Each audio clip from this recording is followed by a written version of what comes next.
this year I reached out to Z and Brendan, who are both Exum Guides, and have been spending a bunch of time high in the Tetons.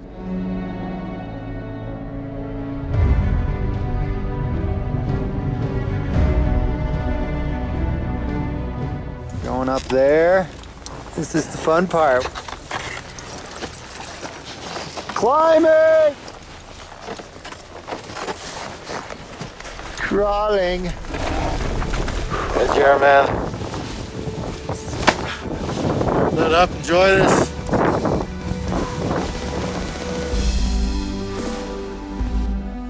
Once you finish skiing these face, you roll into a choke and use that to then rappel onto another hanging snowfield that's referred to as the Otter Body. Left.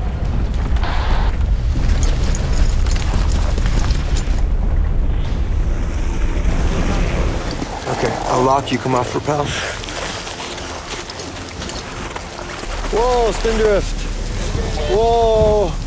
All right, let's talk about it down there. Yeah. Mountains are still talking to us. Yep. It's in your body, it's all in your blood. Yeah. Take you down, keep you run. Keep you turning like it's never enough. Yes. So, let me just set a few things straight with this. A line of this magnitude, it's pretty revolutionary that this thing was ridden in the conditions it was, which was essentially pow. Like, those conditions were like everything that you hope for on any day you go out. Looking back prior, we speak of Bill Briggs, one of the first guys to go and actually ride the Teton itself, a different line.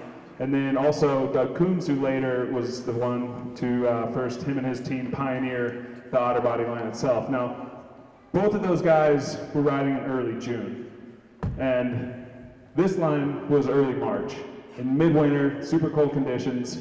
And the Teton, it's 13,700 feet. It's high, it's the biggest thing around here. And it's super exposed to weather, to wind. Usually you always see big contrails coming off the top of the peak. And so, one of the things I really want to try to convey here was the fact that, most people ride big lines like this in late spring, when you have long days and you have a kind of a heat freeze cycle, where in the day, things go a little bit above freezing, at night they freeze up, and that cycle really locks up the whole snowpack, and you're skiing corn, which you have to wait for midday, the sun comes out, heats up the snow, and those, normally are like the conditions that you're looking for to ride big lines like this. The fact that it was ridden with full POW conditions, I think, is kind of a testament to why we're here talking about it. So, I guess to get into it, this has been a long time coming. I know a lot of people actually think Jeremy's from Jackson, or lives in Jackson Hole. He actually lives down in California in Truckee. And because TGR has been here for decades now, producing films, and I guess, Jackson Hole and wanting to do this line, I think we'd start there. Yeah, so it was actually a lot of the inspiration to do this deeper, further, higher, on-foot program that I made this big direction away from helicopters and snowmobiles was riding here at the mountain, which favorite mountain in the world, love this place. Which I think today was probably if you wanted to go and ski and snowboard in the best conditions in the world, and you could time travel anywhere in the world, I think we won that game today. So congratulations to all of you. But anyways, we filmed a lot, and we still do film a lot in off the tram, and we love it. But it was rushing to lines at the tram, and I would find myself on a line that I had ridden 8 years ago on, say, the best day of the year, and I was looking north to the park and to the Grand and in these other areas that, these places where very few people are out there. And I realized like there's this huge frontier out there that and it wasn't just Jackson, it was the same in Tahoe, it was the same in Alaska, where I felt like the boundaries for filming lines were kind of closing in on me.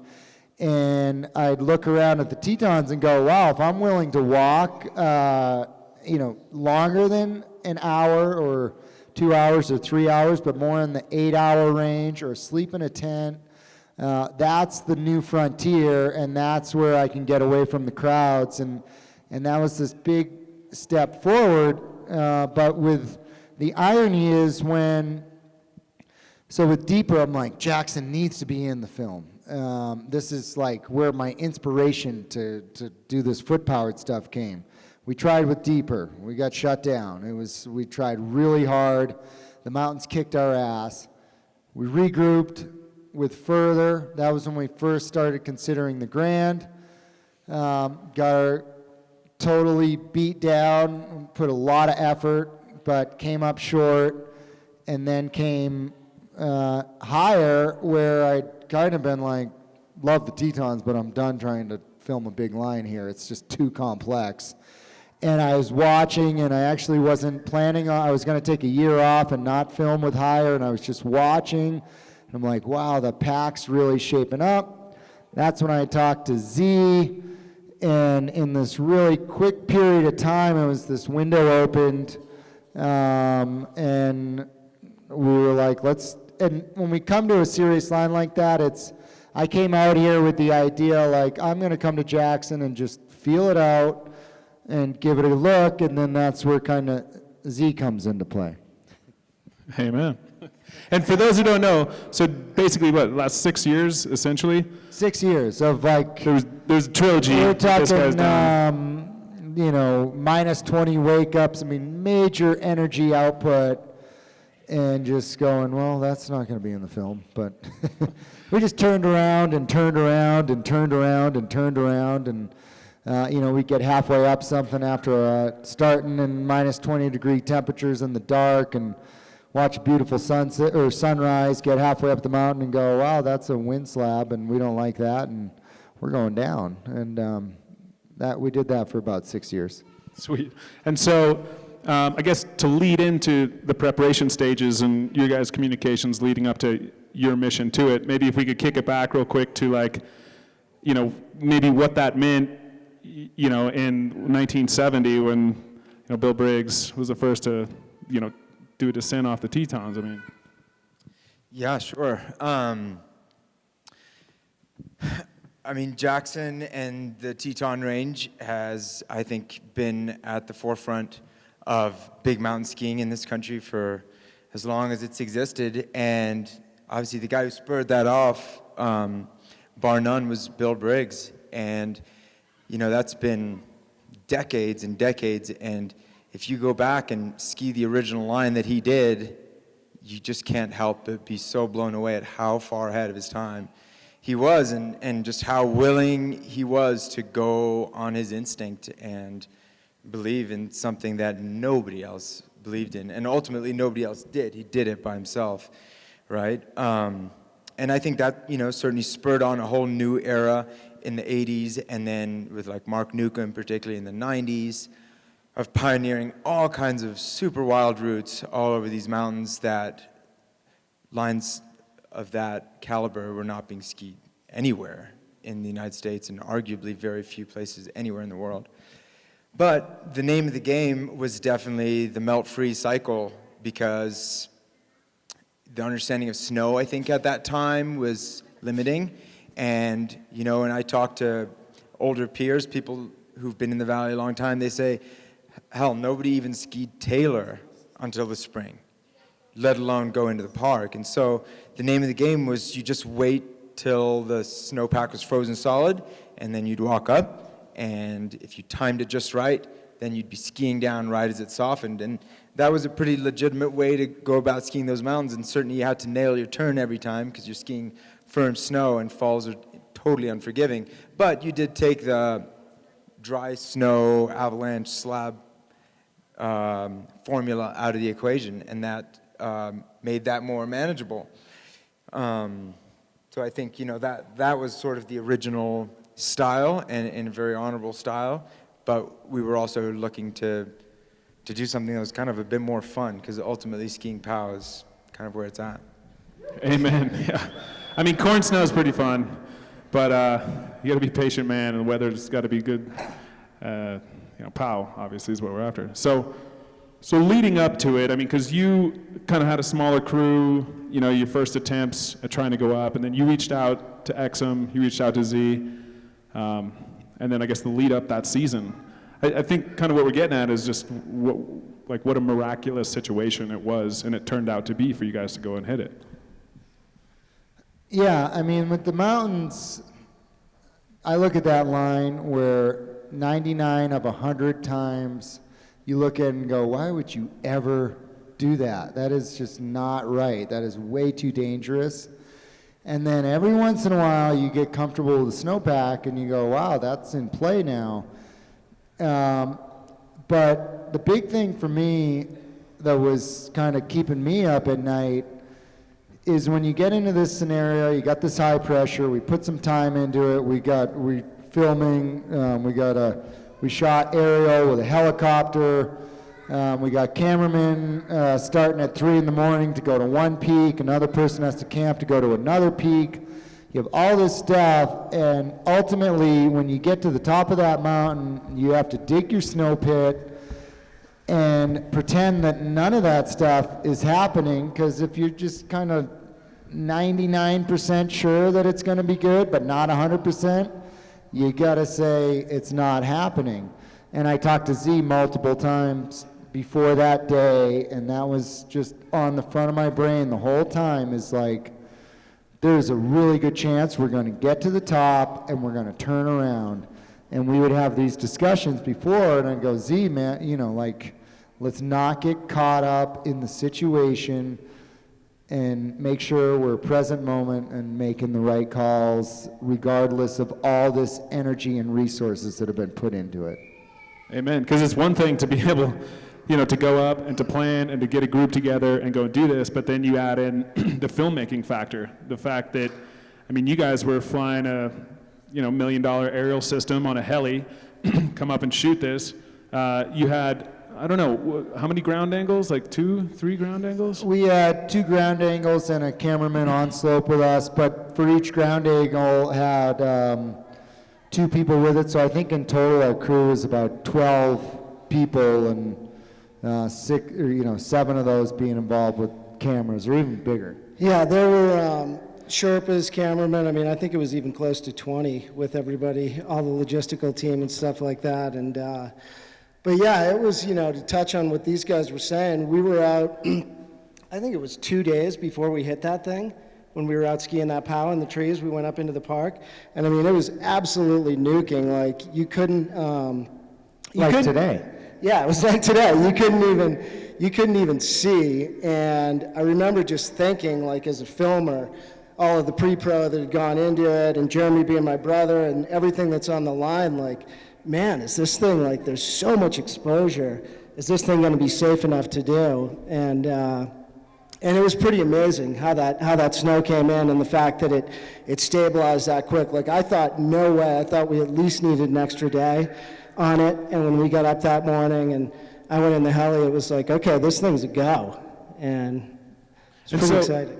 So basically you guys had a window. You'd been watching conditions form up and the snowpack form up. And then you came up, prior to the storm that hit? And then how soon after the storm did you guys head up? Yeah, so we had a nice, you know, high pressure. That is the day that those guys were on Disappointment Peak looking at the line. And then we came down, and there was a storm coming in, and we didn't know how big the storm was going to be. And it turned out to be quite a bit bigger than we had expected. Like I said, I mean, it was one of the most blower days I skied all year. I mean, it was over the head, snow, and, you know, nickel-sized snowflakes. And that's when we went to Iguchi's house, and we had that meeting, and we were talking about it, and you know, everybody recognized, like, hey, if there's any chance for a slide, this line's a total no-go, because you're dead.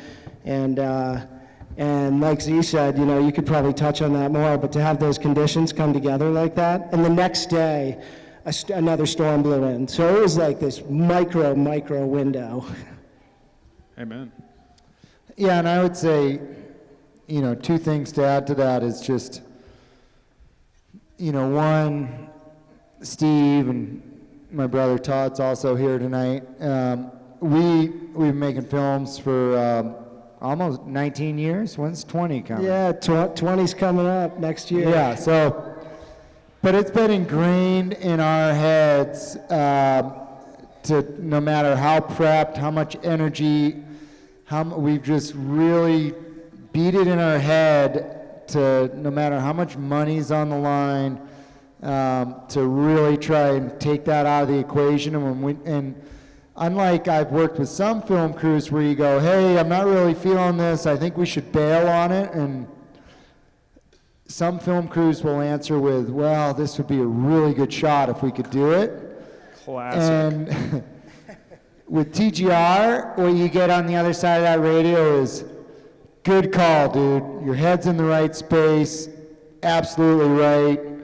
We're pulling the plug. So that's something that's really we made a point to years ago and have kind of always worked on that, is like not being too invested in a line and worried about how much money's on the line or what have you, or that it's the last day of a trip to change calls. And because of that, I think, we made the right call that day, and if it wasn't right, we were ready to pull the plug on it. Yeah, I guess mitigating risk, doing the best you can. I mean, you're never going to be able to completely, check every factor off when you're dealing with Mother Nature, but doing the best you can. So I know what it's like to hike up here at the top, 10,005, top of the tram. Another 3,000 feet, the peak of the Teton. Did that play, having altitude, play into the equation at all? Yeah, I mean, I think in the rock climbing was a lot harder than I thought. And you see that in the film. And the other big factor, and Z,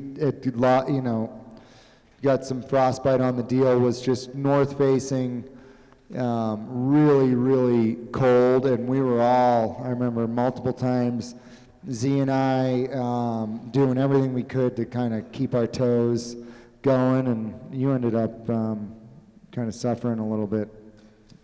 Yeah, I think that's fair to say.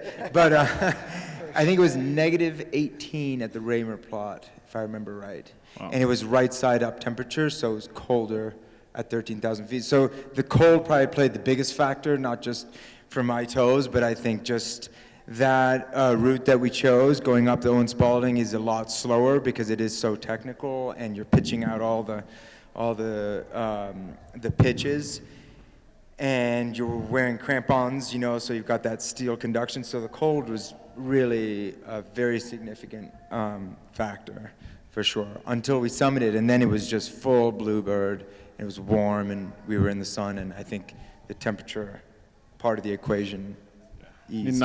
Not a bit of wind, huh? Yeah, you could have lit a match and held it still right on the summit. It was very, very unique that way. All right, so you guys get to the top, you make the go call to ride it. Because beyond avalanche, there's slough and just moving snow in general, and you could see, there's multiple people on the face, especially when you're in the crux for the first blade on the chute. That's a big thing too. Snow moves, especially fresh snow moves. And so, you come, first couple of guys get down, and you guys have a slough that rips down, lands on what looked like Gooch's front of his board. Does it rattle you? Like, how do you pick yourself back up after that happens? Well, there's not panic, but there's a sense of urgency to just keep the show moving forward. And I remember, for me personally, every stopping point, I was literally like digging myself into like these spots, like almost cave-like spots, just to be, because I felt so vulnerable out on that face. And the interesting thing with the Otter Body is you start out in this hero powder, and then it just kind of ramps up and up and up and up, and the gnarliest, most intense turns are literally the last. It just gets heavier and heavier till you get onto that last, anchor and where you start belaying, and so it's just a wild deal for it mentally, as it starts out as this great big party, and then it just gets heavier and heavier as it goes on. With Exum, I mean, how many guides did you have up, backing up camera guys? I mean, it was yourself, and... Yeah, on SOAP was myself and Brendan O'Neill, and then we had, I think, 3 other guides involved. Actually, no, we had more than that. We had 3 other guides involved at the lower saddle, but others scattered throughout the range, getting various other Barbie angles. So, there was a lot of backup there, and a lot of, the hardest call was the call right off the summit. I mean, that's what everything hinged on.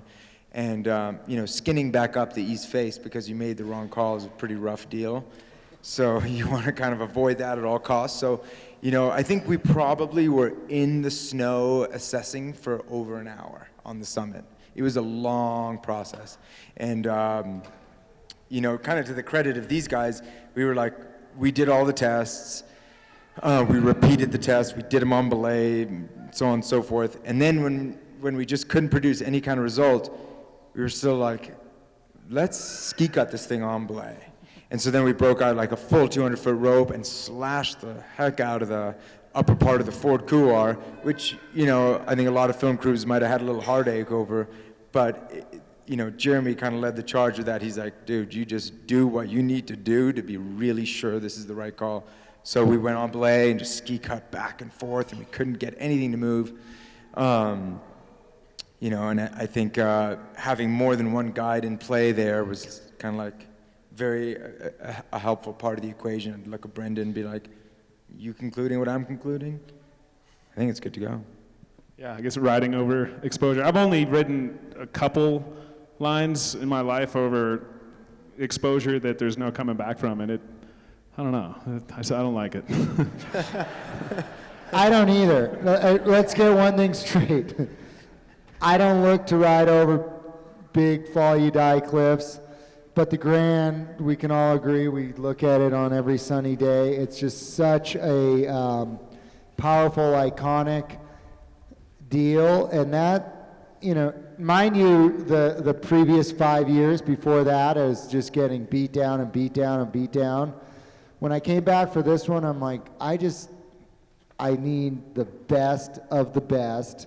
I'm not looking to learn all the ins and outs of, I don't like riding over big cliffs. I love clean outruns. I've built a career out of riding lines that are totally clean and riding them at 5th gear, and if I have to cartwheel down them, I do, and it's no big deal, and it looks dramatic on film, but it's actually really low risk.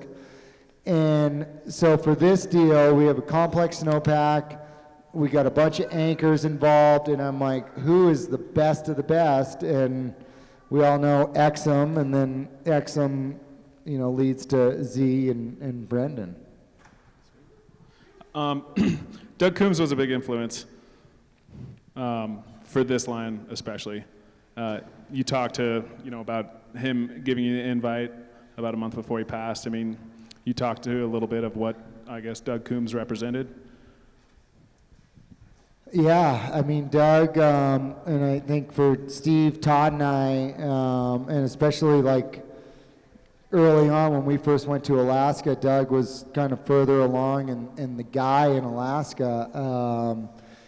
And Steve and Todd went up there, and it was just like Doug could see the passion that we had, and he made these guys guides, and we basically, it was a very, he just broke it down to us and said, this is what I'm doing in the mountains, this is how I evaluate, and he passed that on to us, and really just opened it up to us, and I think But that common thread with Doug was that just that pure passion to ride the best lines you could ride that day safely. But it was, I think for my brothers and I, the fact that Doug died in the mountains was just so rattling for us, because he was untouchable. He had hardly had a scrape on him, and so it just kind of,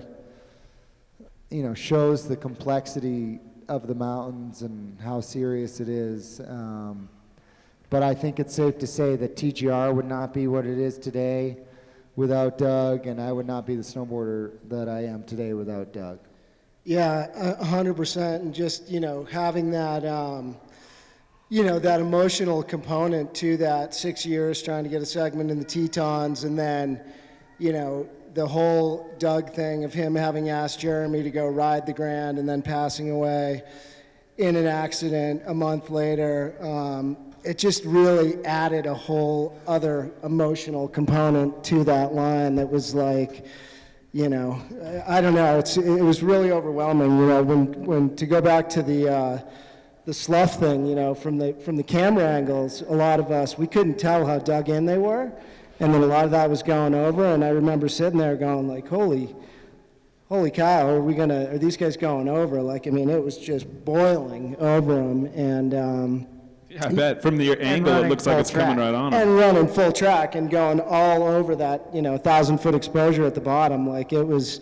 Picked up some steam. Yeah. So there was just the whole day, like Z was saying before we came in here, was just so crazy how it came together, and the window and the magic of that moment was like incredibly overwhelming. Just a lot going on. And so on the filmmaking side, just to get back to that, because the trilogy, and if you haven't seen it, you're not aware of it. So basically, there's Deeper, Further, Higher, which are 3 films that in the last 6 years, Jeremy and TGR have teamed up, put together. The cinematography in this film, especially, the Teton piece, you guys flying it, the work done by some of the cinematographers, climbed peaks to get the angles. The logistics of getting everyone in the right place, shooting yourself in the heli. Yeah, it was definitely a mega project. Just the, everybody that's out there is trying to shoot the most state-of-the-art cameras available. It was all shot in 4K and stuff that's really arduous to get into the mountain. It wasn't a lot of handheld. We had the POVs that were critical, and then that aerial system. And like we were saying, there was 15 to 20 people on that crew that are all behind the scenes that you don't see in that thing that deserve a tremendous amount of, respect and applause. It was no small undertaking, and like Jeremy said, I don't think without the help of Exum and, the logistics that went on to that, that it went down in basically a few days. What went on before that was pretty colossal. Yes. So, what would you say someone here that said, maybe wanted to go and ski or snowboard the Grand? I would say this guy right here is your guy. And then I would also say you want to go to Mount Moran, which is one of the best ski descents in the world first. Well, first Glory, then Cody, then maybe Taylor or Mount Moran. But really, he'll outlay it for you. Talk to Exum. It basically is what I would say. Guides are good. I use them. I've been studying snow my whole life. When I go to Europe, I find the best guide I can find. When I go to Japan, I find the best guide I can find. When I go to the Tetons, same deal. Local guides that live in that snowpack are key. Use your guides, and they will outline a plan for you, and it is totally possible over a 6 to 10 year period. Guides, are your friends. I got one more question, and then I'm going to open it up for a couple questions from the audience. So if you've got one thing, marinating on it. This ascent, compared to, say, Mount Timlin or Shangri-La later in the film? I mean, can you even compare them? It's a good question. It's funny because we rode the Grand and I was like, wow, dude, that might be the end of the film. And then I rode Timlin and was like, that's the end of the film for sure. And then we went to the Himalayas and was like, I guess that's the end of the film. But no, they're all very special. I would say almost the most out of my element I was the Grand, in the sense of my goal in snowboarding isn't to go out and find these killer lines that I have to rappel off of. I don't want to learn the complexities of that. So I was the most out of my element with that one, where Timlin and Shangri-La, I was really, I was kind of making my own calls on that. And with the Tetons and the complexities of all the different anchors that had to be set up, that was the most that I've really relied on other people, meaning Z and Brendan, and going, dude, I'm leaning on you here, man. Like, I want to come home to my family. So let's not get, so that component of really needing other people's skill set is what makes the Grand stand out from the other ones. Makes the Grand stand out. I think one thing from my point of view is the guy that I just have to say is that what we were able to make happen on that day on the Otter Body was special, partly because it's part of a continuum, and I feel like as a young guide, I'm riding on the coattails of so many pioneers, Teton pioneers and other pioneers, who came before and established this incredible benchmark for what can be accomplished in the mountains. And I really need to impress that, because I think that, to me, that's so important. I have had so many key moments in the mountains where I've observed other people at work and other people manage the mountains in ways that just like, it was like somebody cracked an egg in my head, and I was like, whoa, that's the next dimension. Like, that's where this is going. And it's been, 10 years of me working towards that. And I think if you haven't had a chance, you really ought to go back and check out the Otter Body experience, which was filmed and put together by David Gonzalez and Rick Hunt and John Greiber, filming some, Teton legends, Doug Workman and Doug Coombs. And when I go back and I see that was 10 years ago, and you hear Doug say, yeah, I've been looking at this line since forever. And like Travis said, it's like the line that you see when you're driving the Park Road, or you're just, coming out of town. It's the east face of the Grand. And you wanted to ride it not because it was the gnarliest thing, but because it's just the most beautiful thing. And that hasn't changed. But then what did change, and I think what Jeremy was able to accomplish with Higher, is to sort of, again, like, crack that egg to go, like, what's the next dimension? And in my mind, the next dimension for all of us is riding these things in these beautiful conditions, because, like, Coombs, one of the greatest big mountain skiers of all time, if not the greatest, is halfway down the upper east face before the part where Jeremy says it gets really gnarly, and he's, like, burying his axe and clipping in, going, yeah, this isn't fun, not because the line's not the most beautiful line on the planet, because it probably is, but because it's just so rowdy when it's boilerplate. And to get to a place where we are starting to ride these lines in, like, beautiful winter snow, that doesn't just happen out of a vacuum. It happens because we're riding on the coattails of all these people who've, like, set these benchmarks, and for me, opened my eyes and set a new standard that it takes me years to aspire to, and then hopefully achieve, and then maybe even envision another phase. Amen. Thanks, Z. Do we have any questions from the audience?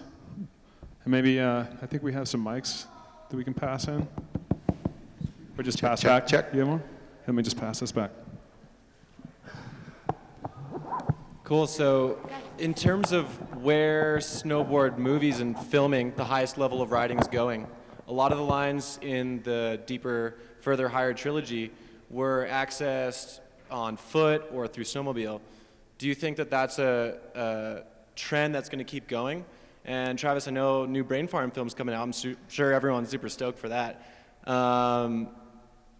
Not asking specifically, but is that a trend that you think will continue in future snowboard movies? I mean, well, I'm almost 40, so I'm going to let the 30-year-old answer that question. It's a really good question, and I had the pleasure of going out and spending a month with Jeremy in Alaska, living in tents on a glacier about 6 years ago for his first film, and it had a profound. It really affected me going out and doing this. It was such an amazing experience. I learned so much, and kind of as Jeremy was saying earlier, there's these certain areas and boundaries where you're allowed to helicopter, you're allowed to take snowmobiles too, but in the big grand scheme of things, like, it's a really small area, and when you spend enough time, scouring, looking all over the planet, you realize that the best terrain is outside of these boundaries, and we are in the process of doing a time-wise, almost a 4-year film, and actually, we've been planning this entire time. One of the biggest trips we're doing is actually foot-powered, kind of still following on the coattails of what I learned with Jones, and if we're lucky enough, I think Jones even might be joining us on it. So, awesome. Cool. Yeah, inevitably to get to these areas, and it's a more pure experience. It is being able to hike the line that you ride, and you really get into the biorhythms of it, and you appreciate it that much more. Absolutely. Cool. Thank you. Hey, kind of in the same vein of that last question, there seems to be this theme of people-powered environmentalism coming to your snowboarding, and I was wondering kind of what you hope to pass on to the next generation in terms of like snow and environmental education and avalanche awareness, and sort of like what you're looking to build in the future, and if you have any plans to that effect to like teach and mentor this next generation of young snowboarders. Well, definitely, I think entering this phase of hopefully mentoring kids coming up, and what's cool is from a foot-powered perspective, a lot of these kind of 20-year-old, the kids in their 20s are going, that's cool, I want to be a pro snowboarder. And in the past, 10 years ago, if you were a 22-year-old wannabe pro snowboarder, it was buy a snowmobile, a big pickup truck, and take that out and build big wedges. And now these 20-year-olds are coming up and going, you know what, I can get a split board, and there's all this stuff no one's ever been to, because unfortunately for them, they roll into these snowmobile zones, and it's like, well, Travis Rice did a double cork first track on that, and Kevin Jones 1080 first track on that, and they're just like, I can't, they don't even know where to start. So it's kind of skipped a generation, and I'm seeing these younger kids going, give me a split board, and I can now walk into a circ, and I don't have to be told of all this gnarly, incredible snowboarding that's gone down before me. They kind of have a clean slate. So, I mean, hopefully they follow in the footsteps, but it's kind of in their hands. Yeah, and the gear is getting so much better. I mean, ski gear has been, as far as backcountry approach, it's been way ahead of snowboarding and splitboarding for so long. But in the last 5 years, it's changed so much. Jones split boards, Karakorum Sparks bindings, and honestly, I think kids are starting to realize too that as far as like a productivity going out and trying to do stuff in the backcountry, it's actually on par with dealing with a snowmobile or like the logistics and cost of a snowmobiling helicopter. is not easy. So, and then I would say, from a filming perspective, I think what you just excluding the deeper, further, higher series, but what was really exciting for me is to see TGR ski film this year, and that they've really advanced documenting foot-powered skiing and snowboarding and made it a very compelling part of your films now.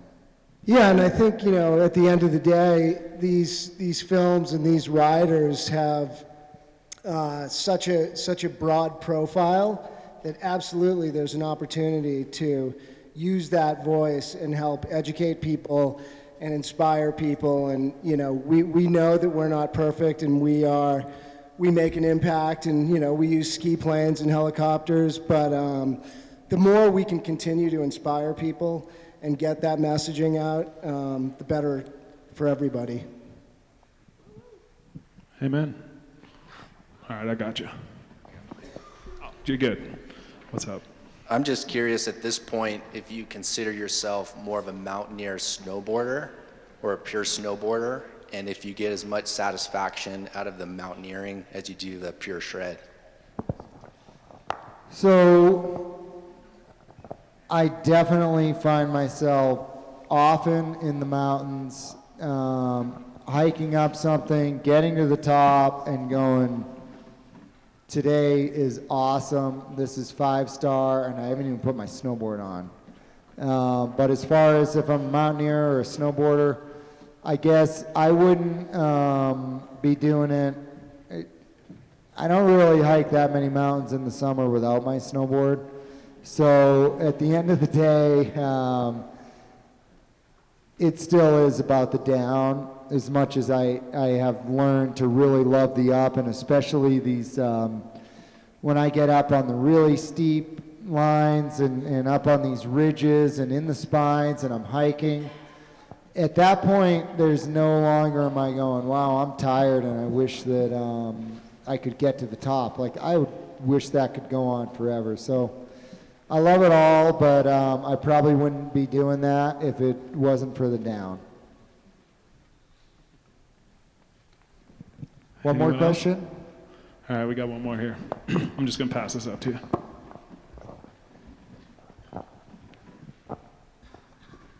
There was mention a few questions ago about the progression of snowboard technology and the progression of the way we build boards. Where do you think that's going, and what progression has helped you the most in your riding?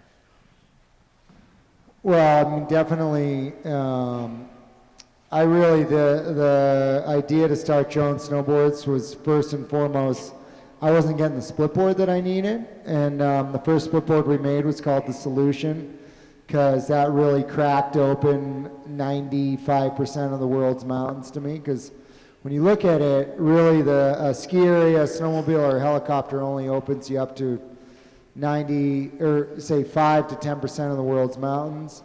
We've definitely made some huge improvements on not just the snowboards, but the bindings as well. And I think if I had to guess, I think, and I don't know what this is, but I think in the next 10 years we'll see the biggest improvement will probably come from the interface binding deal, because we've evolved a lot with the snowboards, and I'm not sure how much lighter and better feeling we can get on a board. I mean, we'll keep tweaking and get 2 to 3 to 5% more out of our boards, but the big one, I think, is going to come in the interface. All right. Hey, Trav. Thanks for coming out. Yeah, Alex, what's up? One more question. Okay, we're going to do one more question. Do we still have time? Bonus round. So I don't want to take anything away from Hire, but I was wondering about Jeremy Jones's opinion on the crack that Travis, recently rode, and just what his thoughts were on that. Well, it would be good to hear from Travis, but I think one thing in this, I used to have this attitude of first descents aren't that big, whatever, who cares? If a guy goes down it first and side slips down it and kind of whatever, it's all about how you ride the line that matters. And as I've aged a lot, I've learned that there's so much the fear, and again, we have it with the Otter Body. I mean, the difference between us dropping into a line that we can like go online or see a movie on and like figure out and like get all this information on this line before we go.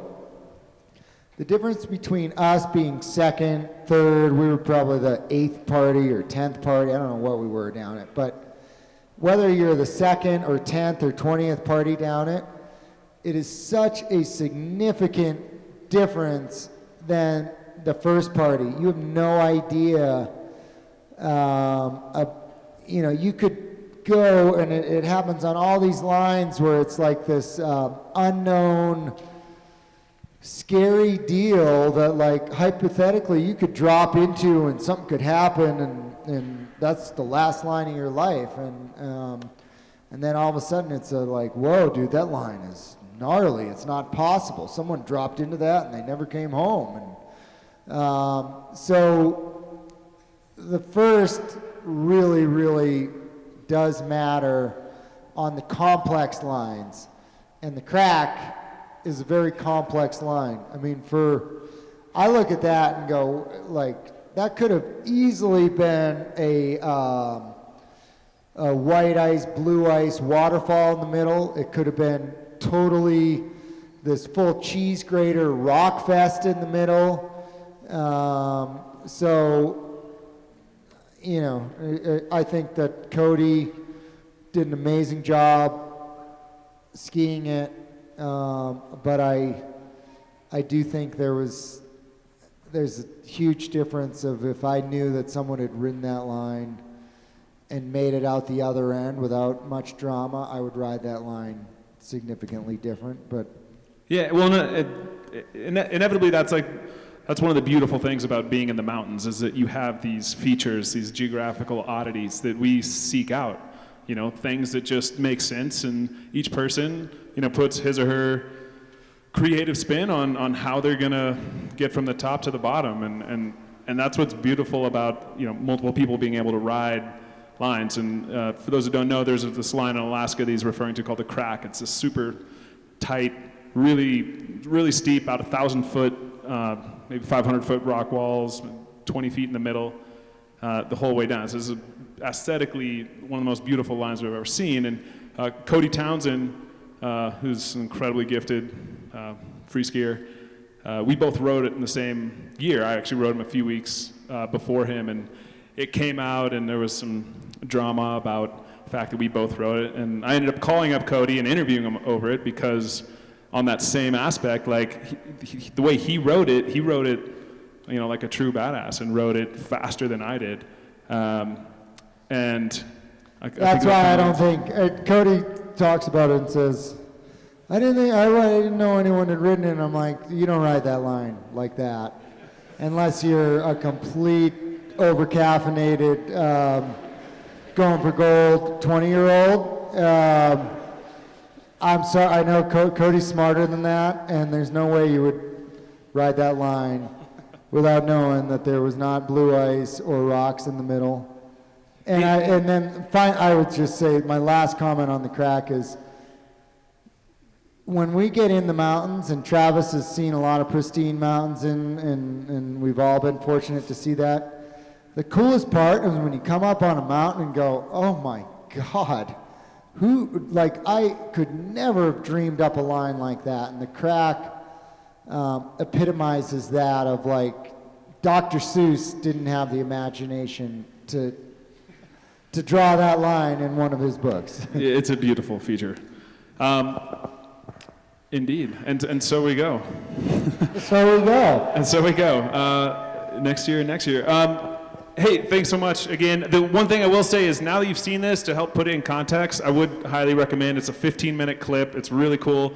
It's called the Otter Body Experience. It should be really easy YouTube. You should check it out, because it's from 1996 when Doug Coombs wrote it in June. Check it out. And thanks again, Jacksonville Mountain Resort. You guys are firing on all cylinders this year. If you're in Jackson, if you're out of town, nice work.